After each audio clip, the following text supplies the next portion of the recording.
धन्यवाद ताई. यानंतर वंचित बहुजन आघाडीचे राष्ट्रीय अध्यक्ष तुमच्या आमचे आदरास्थान आदरणीय बहुजन हृदय सम्राट आदरणीय बाळासाहेब आंबेडकर यांना विनंती आहे की आपण या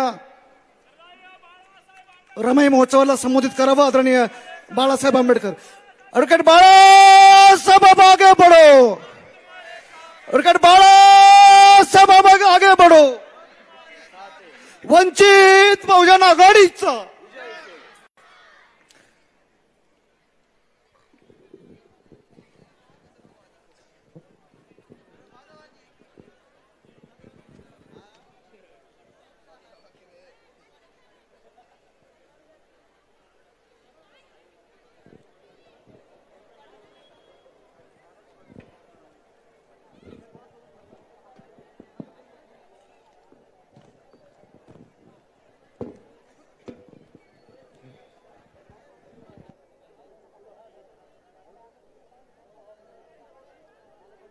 माता रमाई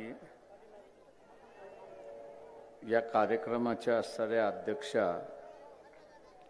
शोभाताई जोगदंड, या कार्यक्रमाचे असणाऱ्या आयोजक विठ्ठल गायकवाड, त्याच्याचबरोबर स्वागत अध्यक्ष जे आहेत ते राजू वाघमारे, महानगरपालिकेचे असणारे अमृत नगरकर, त्याच्याचबरोबर संयोजन समितीचे असणारे अध्यक्ष अनिल बेरजे आणि व्यासपीठावरती असणारे उपस्थित फारुख अहमद, अविनाश भोसीकर, राजेश्वर हाती आंबिरे, शिवा नरांगळे, प्रशांत इंगोले, डॉक्टर संगरत्न कुळे, श्याम कांबळे आणि या कार्यक्रमाला असणारे लागलेले महाराष्ट्राचे असणारे सुप्रसिद्ध गायक सज्जन बेंद्रे, उपस्थित बंधूंनो, भगिनींनो आणि बालमित्रांनो,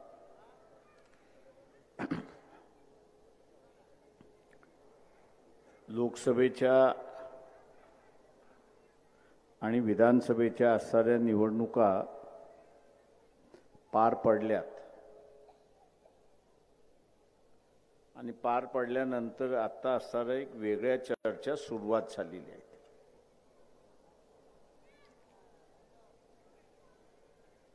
जे सोशल मीडियाला बघतात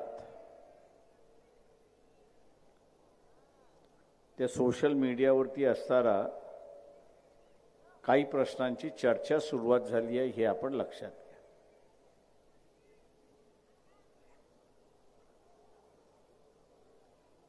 आणि ती सोशल मीडिया असं आहे की 1950 साली या देशामधल्या काही संघटना की ज्या सत्तेवरती आहेत, RSS सारख्या ज्या संघटना आहेत की ज्या सत्तेवरती आहेत, त्यांनी मास्तर खाली बसा, दोघंही खाली बसा किंवा बाजूला व्हा.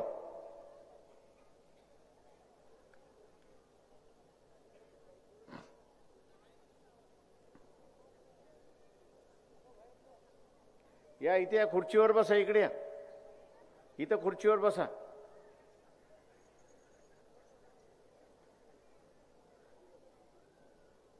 या संघटनांनी असं स्वतःशीच आणि जनतेशी एक आश्वासन दिलं होतं की जी घटना 1950 साली निर्माण केली तिला आम्ही मान्यता देत नाही, तिला आम्ही स्वीकारत नाही.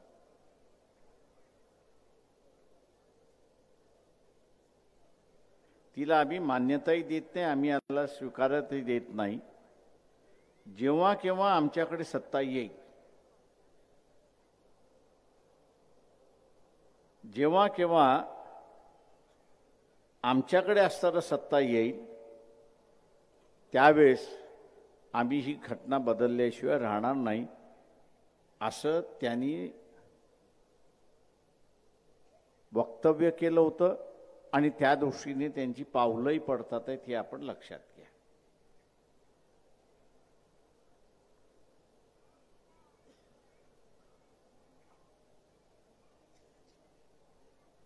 तशी पावलंही पडतात.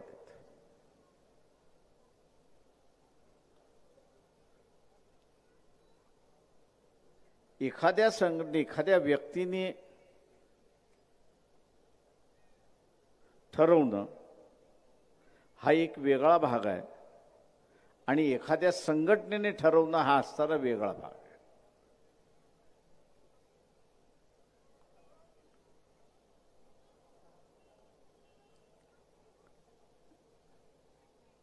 संघटना ज्यावेळेस ठरवते त्यावेळेस विचारपूर्वक ठरवते असं मी त्या ठिकाणी मानतो. दुर्दैवाने मी असं म्हणेन की आंबेडकरी चळवळीमध्ये डिग्री होल्डर्स फार मोठ्या प्रमाणात आहेत.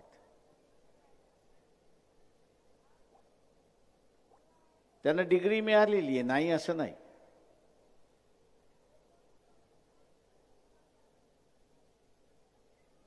पण हे जे डिग्री होल्डर आहेत हे नवनीत गाईड म्हणून जे आहेत त्याचे हे डिग्री होल्डर आहेत. परीक्षेमध्ये प्रश्न काय येणार, ज्याला कोणाला असं हे बघायचं असेल तर मागच्या 10 वर्षाचे सगळे प्रश्न काढा. तुम्हाला एकही नवीन प्रश्न दिसणार नाही. आलटून पालटून याच्यातले 2 त्याच्यातले 2 त्याच्यातले 3 त्याच्यातला 1 त्याच्यातला 4 हा घ्या आणि पेपर टाकले जातो.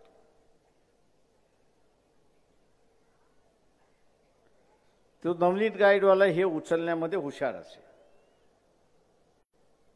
तो 10 प्रश्न नाही तो 25 प्रश्न काढत असेल. पत्त्यामधला सत्याचा खेळ तुम्हाला लोकांना माहित असेल, 21 पत्त्यामध्ये चालतो.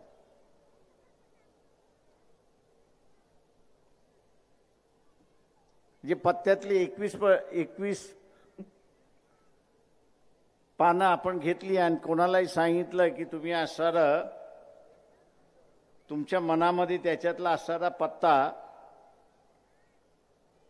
आणि 3 पत्त्याचा जसा खेळ आहे त्या 3 पत्त्याचा खेळ आपण असताना केला तर तुम्हाला ओळखता येतं की कुठला आहे आणि कुठलं नाही. ते नवनीत गाईड करत असे. आणि नवनीत वाचलं की डिग्री मिळाली अशी असणारी परिस्थिती. आता ह्या डिग्री होल्डरांचा आंबेडकरी चळवळीमध्ये लय सुळसुळाट झालाय. एवढा सुळसुळाट झालाय की त्याला सोशल मीडियावरती पोस्ट लिहिता आली नाही तर तो त्याची आई बहीण काढून मोकळा होतो. आता तुला लिहिता येत नसेल तर लिहू नको, पण त्याचे आई बहिणीवरनं कशाला शिवा देतोस. तिथे लक्षात यायचं की हा नवनीत गाईडचा विद्यार्थी आहे आणि नवनीत गाईड वाचून त्याला असणारा डिग्री मिळालेली आहे म्हणून त्याचं डोकं चालत नाही अशी असणारी परिस्थिती. असे बरेच सुळसुळाट आहेत.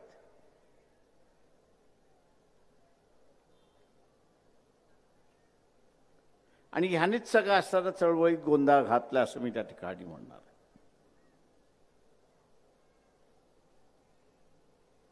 याच वर्गाने असणारा मोठा गोंधळ घातला. ज्यांनी निश्चय केलाय ते त्यांच्या मार्गाने चाललेत. संधीची वाट बघतात आहेत की कधी आपल्याला तो बदल करता येईल. आज जसं सर्वच राजकीय पक्षांना आपण बघत असाल की लखवा मारलेला आहे.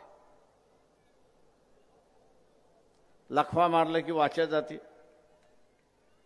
लखवा मारला की हात चालत नाही, पाय चालत नाही. तशा रीतीने ह्या राजकीय पक्षांना लखवा मारलेला आहे. आणि म्हणून कुठल्याही प्रश्नावरती बोलत नाही अशी असणारी परिस्थिती आहे. अमेरिकेतून ज्या भारतीयांना अमेरिकेतल्या विमानाने आणलं त्यांचे हातपाय बांधलेचे फोटो आले.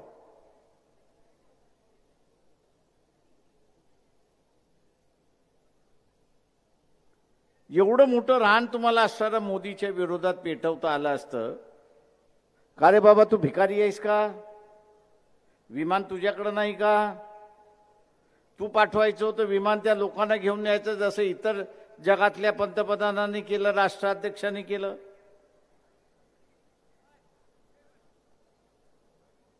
त्याचा निषेध तुम्हाला असताना करता आला असता. मोदी असेल ट्रम्पचा मित्र, तो त्याचा व्यक्तिगत संबंध आहे. पण जे अमेरिकेमध्ये भारतीय होते त्यांना बेड्या घालून आणणं हा त्यांचा अपमान नाही. हा प्रश्न विचारायला ज्या काँग्रेसला मतदान दिलं रे, राष्ट्रवादीच्या शरद पवारांना मतदान दिलं, त्यांच्या गांडीत दम नाही हे लक्षात घ्या. पण तुम्ही मतदान देणार पुढच्या निवडणुकीमध्ये हेही मी तुम्हाला आता सांगतो. टाळ्या वाजवू नका, स्वतःचं चारित्र्य बघा पहिल्यांदा.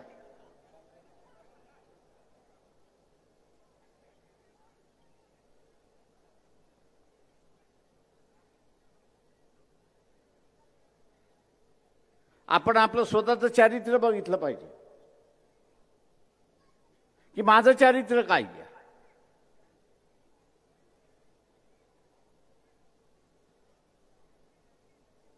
आणि म्हणून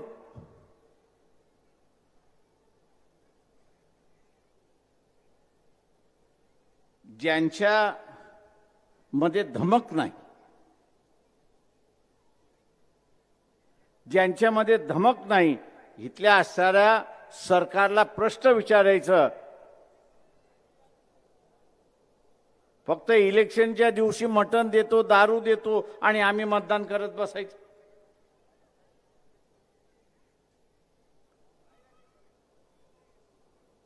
आज आम्ही म्हणतो की आम्हाला कोण विचारणार. अरे तुम्हाला विचारणार कशासाठी? तुमचं चारित्र्य आहे कुठे?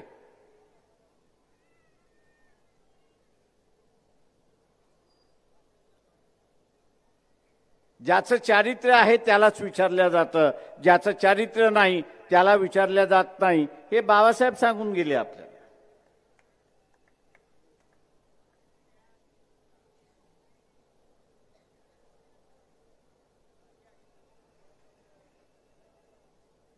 हे चारित्र्य आपण असलं पाहिजे. चारित्र्य नसेल तर आपल्याला पुढचंही काही दिसत नाही. आणि म्हणून म्हटलं सोशल मीडियावरती, टीव्हीच्या मीडियावरती नाही, वर्तमानपत्राच्या मीडियावरती नाही, पण सोशल मीडिया, मोबाईलवरती चालणारा सोशल मीडिया, या सोशल मीडियावरती ही चर्चा आपल्याला ऐकायला मिळते.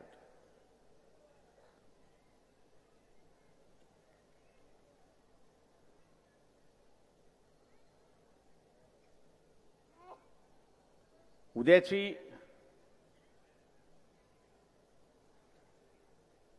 ही घटना बदलली तर येणाऱ्या घटनेमध्ये असणारा अधिकार आहेत की नाही आहेत कोणाला माहिती. की नव्या व्यवस्थेमधल्या नव्या गुलामीला आपल्याला तोंड द्यावं लागणार.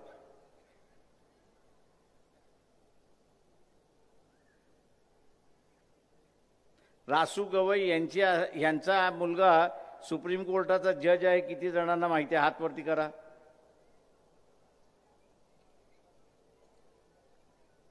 काय झालं नवनीत गाईडवाल्यांना?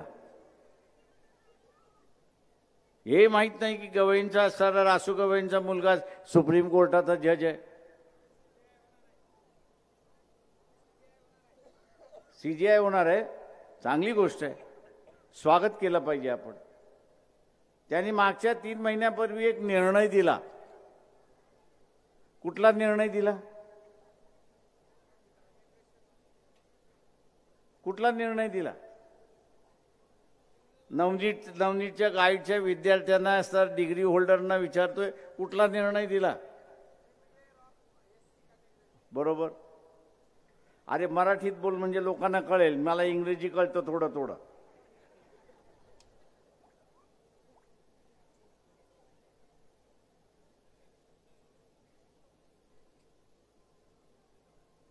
त्या निर्णयातला गाभा किती जणांना माहित आहे? हात वरती करा.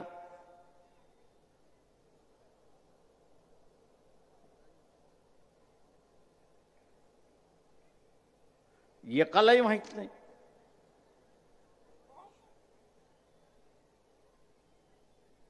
एकालाही माहित नाही.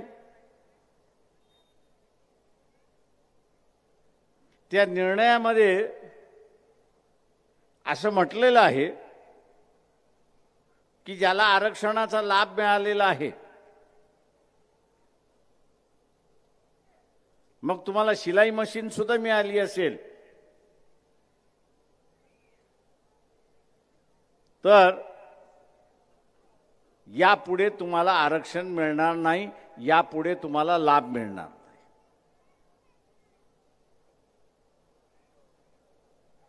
यापुढे आरक्षण मिळणार नाही आणि यापुढे लाभ मिळणार नाही. म्हणजे स्कॉलरशिप मिळणार नाही, फ्रीशिप मिळणार नाही आणि आरक्षणाची जागाही मिळणार नाही. याचं कारण की तुम्ही लाभ घेतलेला आहे. तुम्ही लाभ घेतलात म्हणून तुम्ही असाच प्रगतिशील झालात. तुम्हाला आता असणारा लाभाची गरज नाही.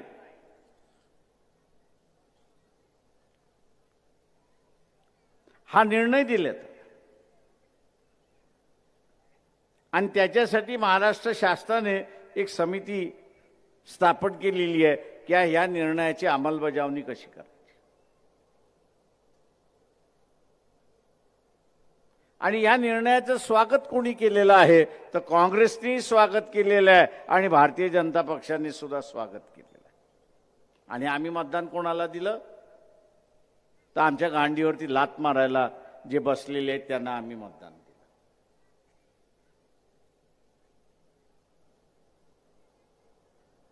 म्हणजे जे अधिकार काढून घ्यायला निघालेले आहेत त्यांनाच आम्ही असं मतदान देतोय आणि म्हणतोय वा वा तू काय फार चांगली किक मारली आहे, अजून 2 किक माझ्या बोछ्यावरती मार, असं मी त्याला असताना सांगतोय.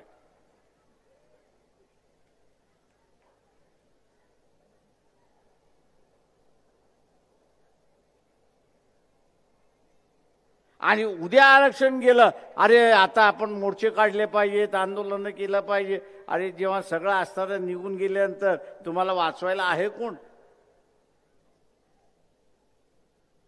इलेक्शन मधली दारू, इलेक्शन मधलं मटण तुम्हाला वाचवणार आहे?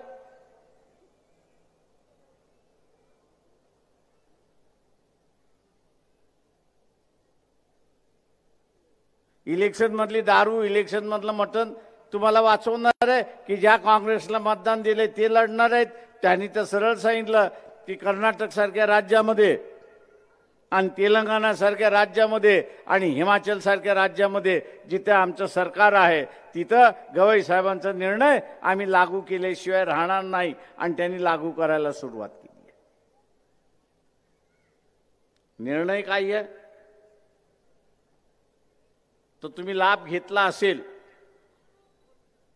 शासकीय लाभ घेतला असेल, तर यापुढे तुम्हाला शासकीय कुठलाही लाभ मिळणार नाही. आरक्षणाच्या यादीमधनं तुम्ही बाहेर जाणार.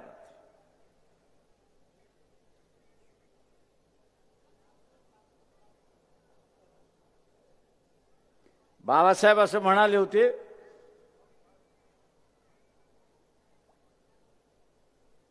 की प्रत्येक पायरीवरती जिथे तुम्ही उभे आहात तिथे उभं राहण्यासाठी सुद्धा तुम्हाला संघर्ष करावा लागतो. पुढची पायरी तर सोडा, पण जी पायरी तुम्ही गाठलेली आहे त्या गाठलेल्या पायरीवरती सुद्धा टिकणं, याच्यासाठी तुम्हाला संघर्ष करावा लागेल. आणि म्हणून त्यांनी गाड्याचं उदाहरण दिलं की हा गाडा आहे, हा इथपर्यंत खेचत आणलेला आहे. तुम्हाला पुढे घेऊन जाता असेल तर पुढे घेऊन जा, पण पुढे घेऊन जाता येत नसेल तर कुठल्याही परिस्थितीमध्ये तो पाठीमागे येऊ देऊ नका. ही जबाबदारी आपल्यावरती बाबासाहेब टाकून गेले.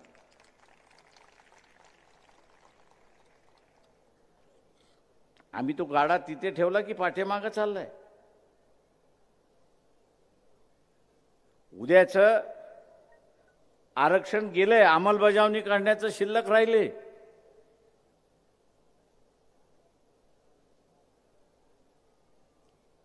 उद्या पोरगा मेडिकलला गेला, इंजिनिअरिंगला गेला, कॉलेजमध्ये गेला, त्याच्या फिया भरू शकतो का आपण?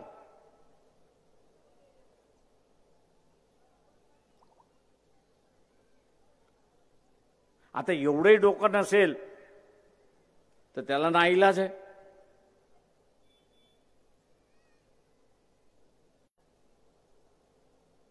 एवढंही डोकं नसेल की परिणाम काय होणार हे जर आम्हाला कळायला जर डोकं नसेल तर तुम्हाला वाचवणार कोण आहे? दारू वाचवणार आहे, मटण वाचवणार आहे, की काँग्रेसला दिलेलं मतदान तुम्हाला वाचवणार आहे?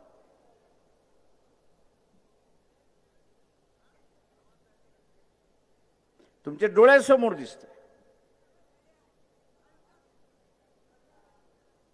विश्वनाथ प्रताप सिंगाने ओबीसीला आरक्षण दिलं,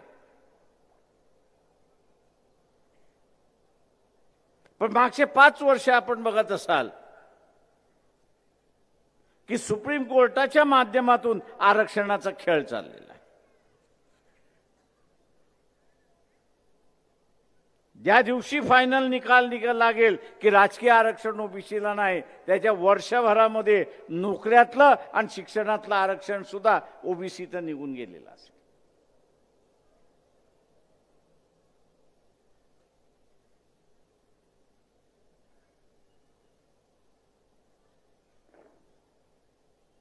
त्यातून सगळ्यांना फायदा होतो असं मी मानत नाही,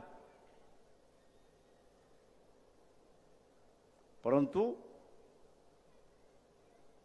व्यवस्थेमध्ये ती राजकीय व्यवस्था असेल, शैक्षणिक व्यवस्था असेल, शासकीय नोकरीची व्यवस्था असेल, माझा समावेश होण्याचा मार्ग कायम आहे हे आपण लक्षात घ्या.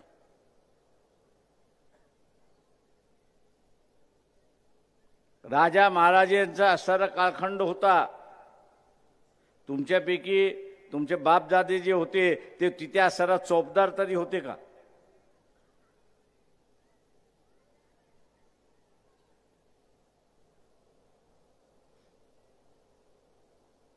आपण त्या परिस्थितीकडे बघणार आहोत की न बघणार आहोत? महात्मा फुले असतील, शाहू महाराज आहेत, बाबासाहेब आंबेडकर आहेत की ज्यांनी आम्हाला नुसतं चोपदार नाही तर आता यांनी म्हटल्यासारखं सुप्रीम कोर्टाच्या चीफ जस्टिसची सुद्धा खुर्ची आम्हाला मोकळी करून दिली. ती व्यवस्था आम्ही टिकवणार आहोत की न टिकवणार आहोत?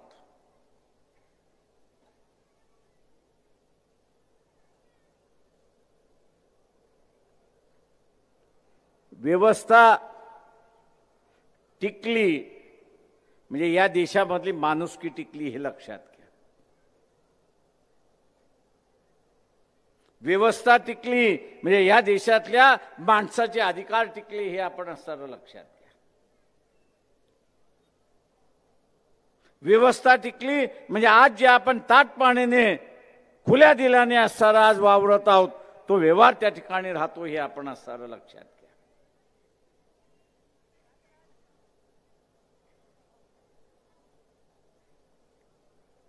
दुर्दैवाने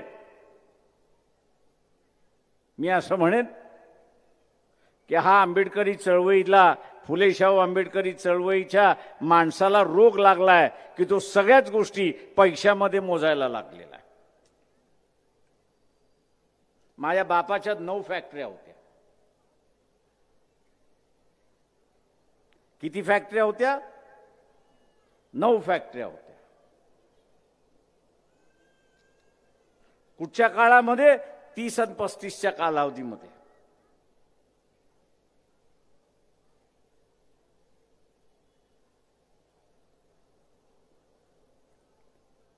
पण नंतरच्या कालावधीमध्ये काय? झटके लागत जातात, राहतात नाही राहत.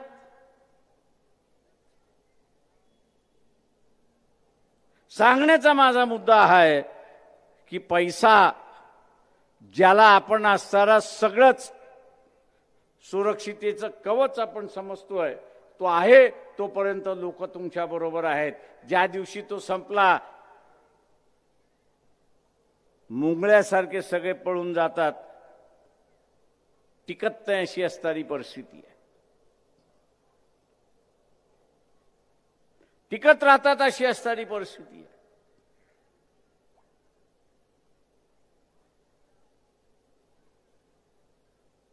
जगण्यासाठी पैसा लागतो, नाही असं नाही, पण सुरक्षिततेसाठी पैसा लागत नाही हे लक्षात. सुरक्षा ही व्यवस्थाच देते हे आपण असं लक्षात घ्या.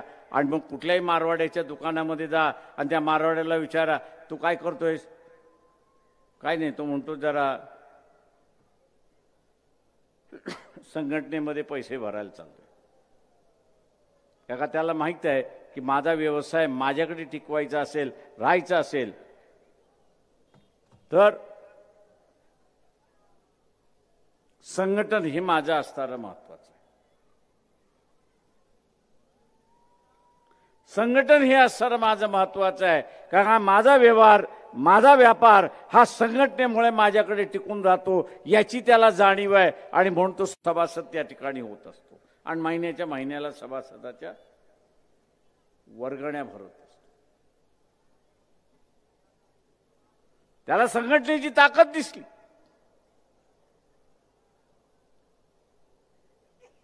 आणि म्हणून तो आज या व्यवस्थेमध्ये टिकत नाही.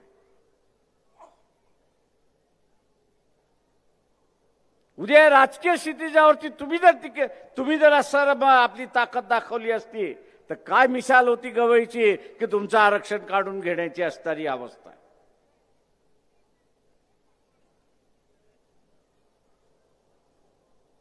मला काय अधिकारी मिळाले ते म्हटले, प्रकाश इलेक्शन आरक्षण राहिलं न राहिलं. म्हटलं का रे? नाही, आपण आता फार चांगलं कमवलेलं आहे. म्हटलं मला मान्य आहे. म्हटलं सरकारी अधिकारी म्हटलं की त्यांनी कमवलेलं आहे याच्याबद्दल दुमत नाही, पण मला एक सांग की नोटाबंदी ज्यावेळेस झालं तुझं काय मालाचं झालं ते सांग. तू बाहेर काढू शकलास का? काय प्रकाशराव विचारताय तुम्ही? वाया गेले सगळे. त्याच्यामध्ये चिलीम टाकून असं ओढत बसलो.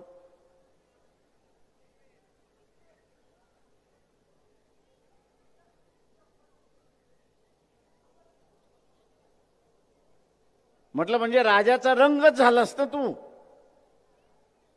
त्याच्यानंतर कमवलेस ते वेगळा भाग आहे म्हटलं होतं.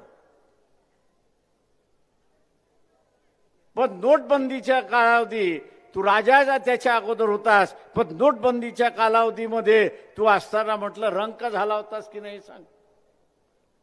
तू म्हटलं झालं होतं ना. आणि म्हटलं उद्या तुझं आयुष्य संपलं म्हटलं होतं. का तू अगोदर आरक्षण घेतलंय, पण तुझ्या पोराचं काय? उद्या तुझ्या पोराला नोकरी लागली नाही काय होणार आहे?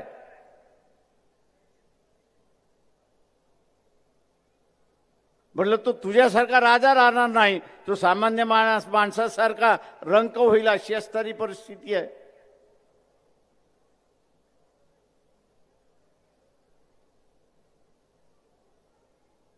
जो चुकीचा पायंडा पडत चाललेला आहे त्याला दुरुस्त करण्याची गरज आहे हे आपण असं लक्षात घ्या.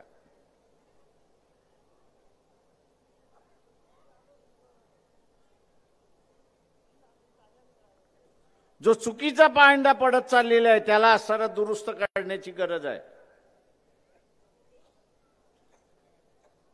आणि चुकीचा पायंडा काय पडतोय की मी असताना मानतोय की मला चळवळीची गरज नाही, माझी आर्थिक स्थैर्यता ही माझी गरज आहे. आर्थिक स्थैर्य ही गरज आहे, नाही असं नाही, पण ती शाश्वत देत नाही हे लक्षात घ्या. चळवळ ही शाश्वत देते, व्यवस्था ही शाश्वत देते, सिस्टम ही आपला अधिकार देतो हे आपण लक्षात घ्या. उद्या त्या संविधानामध्ये आरक्षणाचं तत्व नसतं तर तुम्हाला आरक्षण मिळालं असतं. उद्या त्या संविधानामध्ये मानवतेचा अधिकाराचा हक्काचा आलेख नसता तर तुम्हाला काय अधिकार मिळाले असते.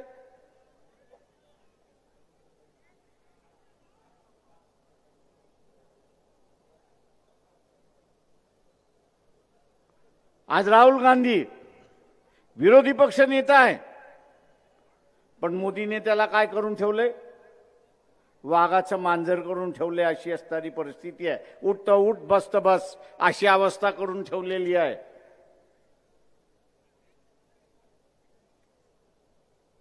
तो तुमचं बघणार की त्याचं बघणार. मोदीने सरळ सांगितलं तोंड उघडलंस तर साला तिहार जेलमध्ये टाकेन.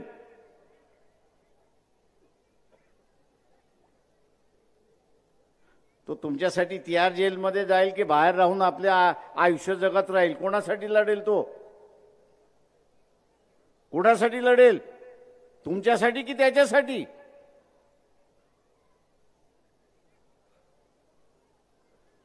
स्वतःचं पोरगा पोलीस स्टेशनला घेऊन गेला तर त्या पोलिसाला आपण काय म्हणतो? जा घेऊन माझ्या पोराला. आपण काय म्हणतो? काय म्हणतो आपण त्या पोलिसाला?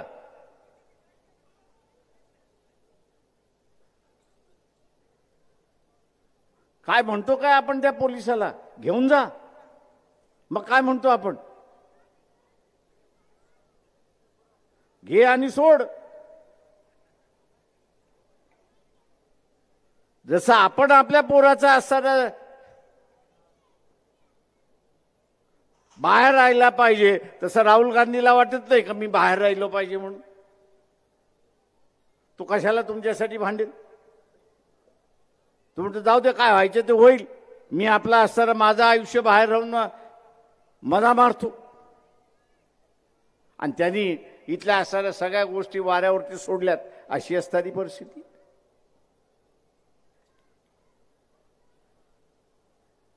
आणि म्हणून बाबासाहेब म्हणत असत की आपलं डोकं आपल्याच खांद्यावरती असलं पाहिजे, आपली मान दुसऱ्याच्या खांद्यावरती असता कामा नये. कधी सुरी फिरवेल हे कळत नाही.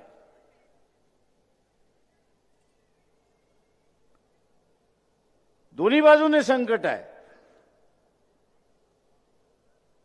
एक व्यवस्थेने दिलेली सुरक्षितता ही काढण्याचा भाग चाललाय आणि दुसरं जे सत्तेवरती बसलेलं आहे केंद्राच्या आणि राज्याच्या, ते असं म्हणतंय की आम्ही संविधान या देशातलं बदलणार. तुमचं राहिलं काय?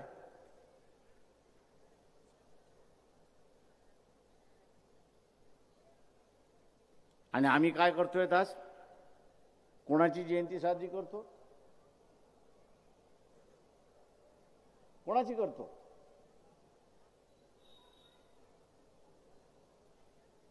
कोणाची करतो?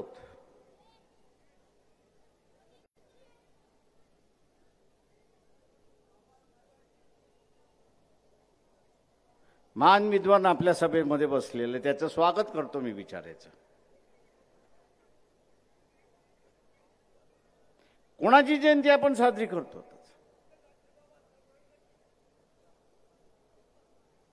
दुसरं विद्वान आपल्याला दिसलं.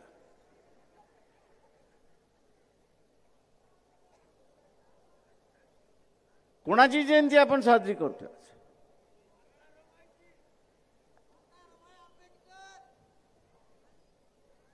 दोन विद्वान ह्या सभेमध्ये आले, त्यांचं स्वागत करतो.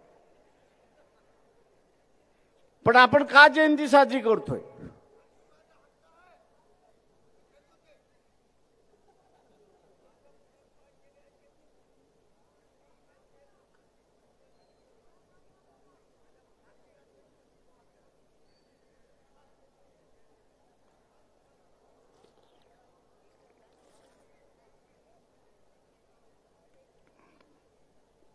जाऊ द्या, रात्री 9 वाजताचं बोलतंय ते.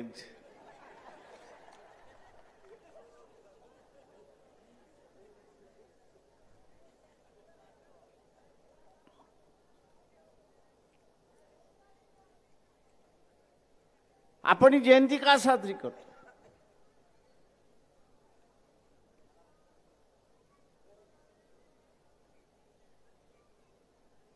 का साजरी करतोय? का त्यांच्या त्यागाशिवाय आणि त्यांच्या कष्टाशिवाय बाबासाहेबांचं शिक्षण पूर्ण झालं नसतं. म्हणजे त्यांच्या त्यागाचं आज आपण या ठिकाणी जयंती साजरी.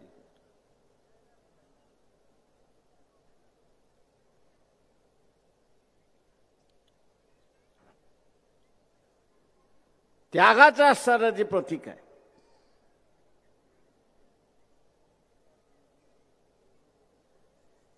हा त्यागाचा गुण आपण स्वीकारणार आहोत की नाही, हा खरा प्रश्न आहे.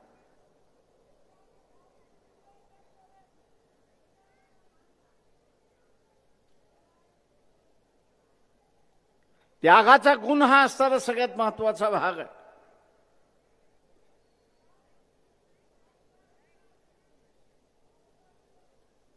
आणि म्हणून माझं आव्हान आहे आपल्या सगळ्यांसमोर,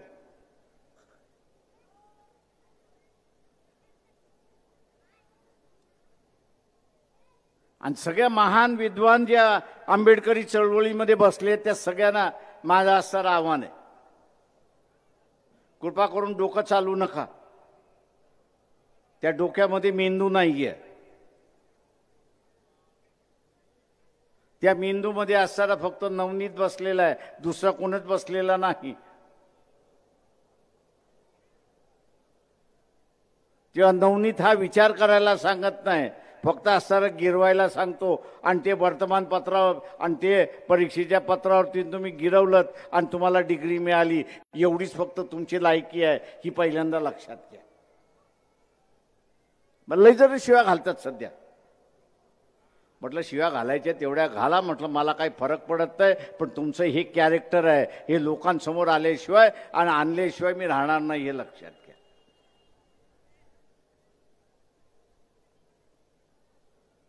जे नांदेडमधले प्राध्यापक मंडळी होती, अविनाश बोसीकर लोकसभेच्या विरोधात, फारुख आणि प्रशांत असणारा विधानसभेच्या संदर्भात, त्या प्राध्यापकांना विचारतो, नालायकांनो, आरक्षण नसतं तर भोसडीच्यानं प्राध्यापक झाला असतात का रे?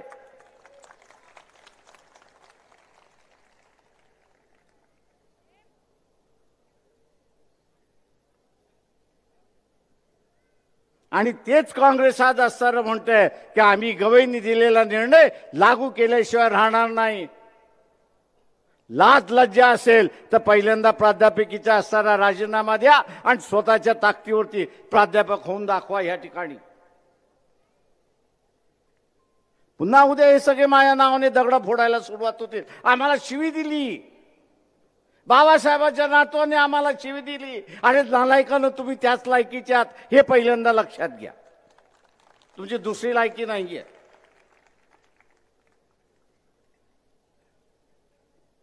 का तुमच्या सारख्या गाढवाने मिळवलेले अधिकार टिकवण्याच्या ऐवजी मातीत घालायला लागल्या, अशी असणारी परिस्थिती.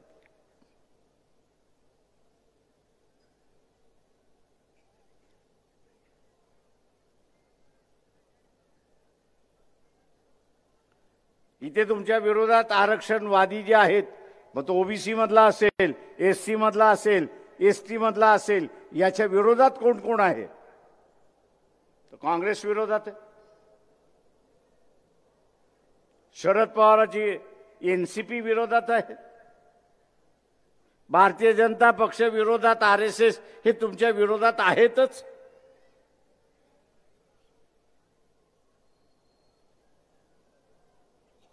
त्यागाची भूमिका करायची असेल तर आमचं मत यांना आता नाही हा निश्चय त्या ठिकाणी झाला पाहिजे.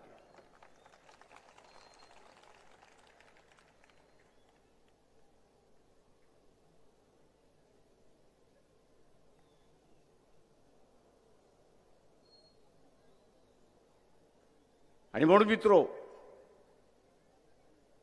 टांगती तलवार ही तुमच्या मानेवरती आहे.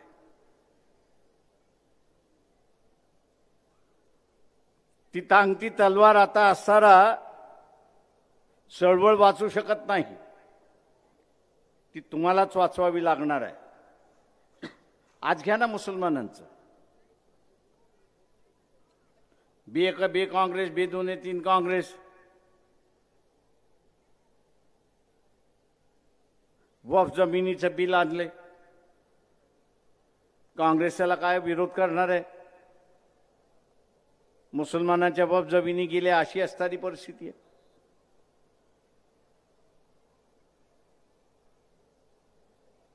मुसलमानांचे धार्मिक कायदे आहेत, ते धार्मिक कायदे सुद्धा आता जायला निघालेले आहेत. कॉमन सिव्हिल कोडच्या निमित्ताने तेही जायला निघालेले आहेत.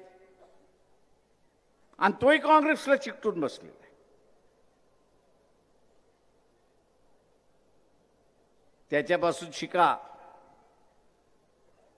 उद्या मुसलमानांची झालेली अवस्था ही आपली अवस्था होऊन घ्यायची नसेल तर स्वतःच्या पायावरती उभं राहायला आपण शिकलं पाहिजे. यश येईल न येईल, पण माझा लढा कुबाना जो आहे तो कायम आहे, कायम राहील अशी असणारी परिस्थिती. बाळासाहेब काही सत्तेवरती नव्हते,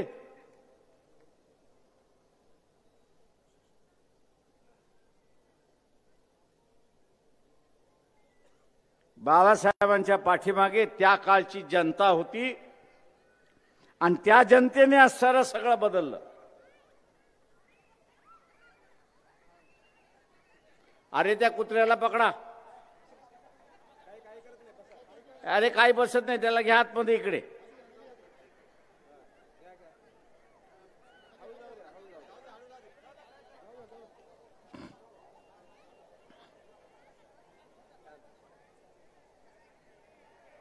बाबासाहेबांकडे काही सत्ता नव्हती, पण त्या काळची जनता बाबासाहेबांबरोबर होती आणि त्या जनतेनेच परिस्थिती बदलली.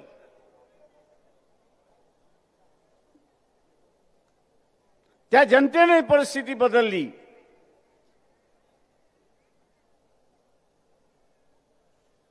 आज तुमच्याकडे सुद्धा तीच ताकद आहे आणि ती ताकद तुम्हाला असताना वापरावी लागणार आहे हे लक्षात घ्या.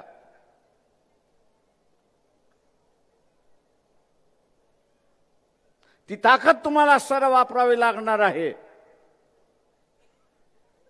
आणि ज्या दिवशी ही ताकद तुम्ही वापरणार आहात, मताच्या स्वरूपामध्ये तुम्ही असताना वापरणार आहात, त्या दिवशी हितली व्यवस्था तुमच्या समोर झुकलेली असेल हे लक्षात घ्या. सत्ता आहे की नाही हा वेगळा भाग आहे.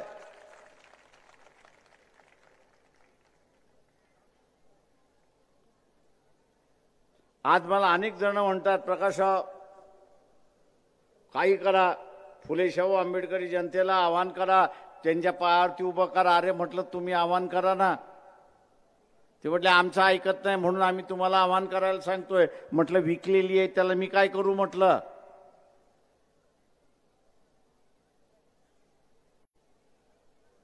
फुले शाहू आंबेडकरी जनता म्हटलं विकलेली आहे, पैशाला विकलेली आहे, मटणाला विकलेली आहे, दारूला विकलेली आहे, अशी परिस्थिती आहे.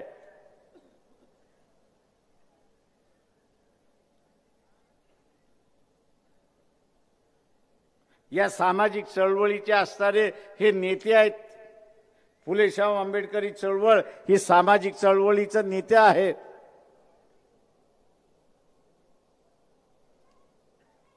त्यांच्याकडे जेवढी ताकद आहे तेवढा धनगर म्हणतो माझ्याकडे नाही, माळी म्हणतोय माझ्याकडे नाही, कुंभार म्हणतोय माझ्याकडे नाही, लोहार म्हणतोय माझ्याकडे नाही. हा उभा राहिला तर आम्ही याच्या पाठीमागे जाऊन उभा राहू. हाताला हात देऊन ते ठिकाणी असतात. पण दुर्दैवाने फुले शाहू आंबेडकरी चळवळीतली मशाल आपण जे आहात तो मिनमिनता दिवा व्हायला चाललाय अशी असणारी परिस्थिती आहे. ज्या दिवशी ही मशाल पुन्हा पेटलेली आपल्याला दिसेल त्या दिवशी हे जे संविधान बदलणारे जे आहेत ते पहिल्यांदा तुमच्याकडे गिडगिडवून करतील, अरे बाबा आम्ही मासं म्हणायलाच नव्हतं, आम्ही अमुक म्हणायला तयार होतो, तुम्ही जरा चुकीचं ऐकलं आणि म्हणून तुमचा गैरसमज झाला, ही सांगणारी माणसं त्या ठिकाणी उभी राहतील. ही तुमची ताकद आहे, ही तुमची असणारी ताकद आहे.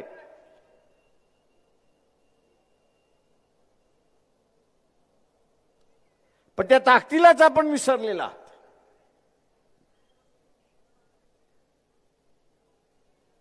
ती ताकद या जयंतीच्या निमित्ताने पुन्हा उभा करू अशी प्रत्येकाने प्रत्येकाला नाही तर स्वतःलाच आश्वासित केलं पाहिजे की ही ताकद मी पुन्हा उभी करेन, तरच खऱ्या अर्थाने रमाईची जयंती साजरी झाली असं मी त्या ठिकाणी म्हणेन आणि आपली रजा घेतो. जय भीम, जय भारत.